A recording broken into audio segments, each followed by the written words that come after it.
Assalamualaikum sahabat Kurnia. Mungkin ketika ada yang mengalami stroke seperti keluarga kita atau orang terdekat sekitar kita akan berpikiran, apakah keadaan tubuh kita kembali normal? Apakah bisa aktivitas seperti dulu lagi? Yuk kita tanyakan dengan ahlinya. Hai sahabat, saya Dr. Kristiani Wisesra sebagai dokter spesialis kedokteran fisik dan rehabilitasi di Rumah Sakit Kurnia Serang.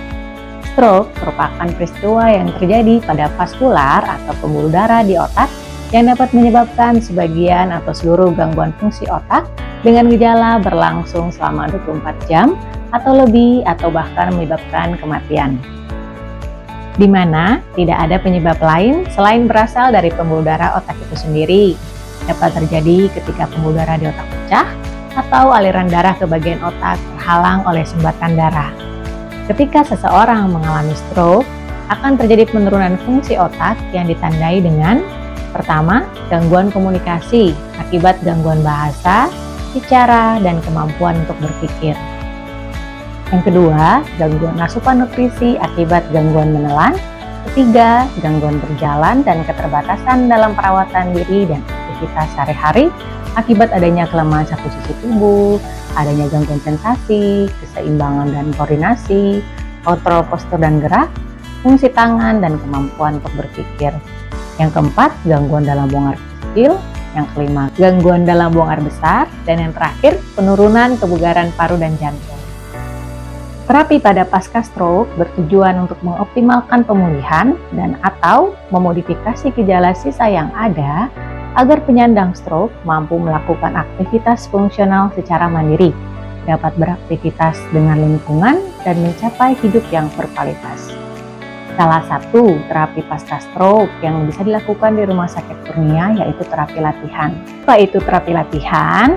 Terapi latihan adalah terapi dalam bentuk gerakan tubuh, postur tubuh atau aktivitas fisik yang terencana dan sistematis yang bertujuan untuk memperbaiki, memulihkan atau meningkatkan fungsi fisik atau mencegah atau mengurangi faktor risiko terkait kesehatan atau komorbid. Contohnya hipertensi, kolesterol, ataupun diabetes mellitus. Kemudian dapat juga mengoptimalkan status kesehatan kebugaran secara keseluruhan. Terapi latihan yang dapat dilakukan pada penderita pasca stroke yaitu latihan fleksibilitas atau lingkup gerak sendi untuk mempertahankan fleksibilitas dan mencegah kekakuan sendi. Kemudian juga dapat dilakukan latihan penguatan otot pada otot yang mengalami kelemahan. Kemudian, latihan pada fungsi tangan dan perawatan kehidupan sehari-hari yang bersifat fungsional yang dapat dilakukan secara intensif, berulang dan spesifik pada tugas tertentu.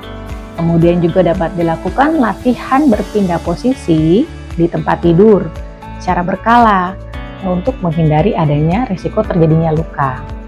Kemudian dapat juga dilakukan latihan berpindah posisi dari satu tempat ke tempat lain, misalnya dari tempat tidur ke kursi.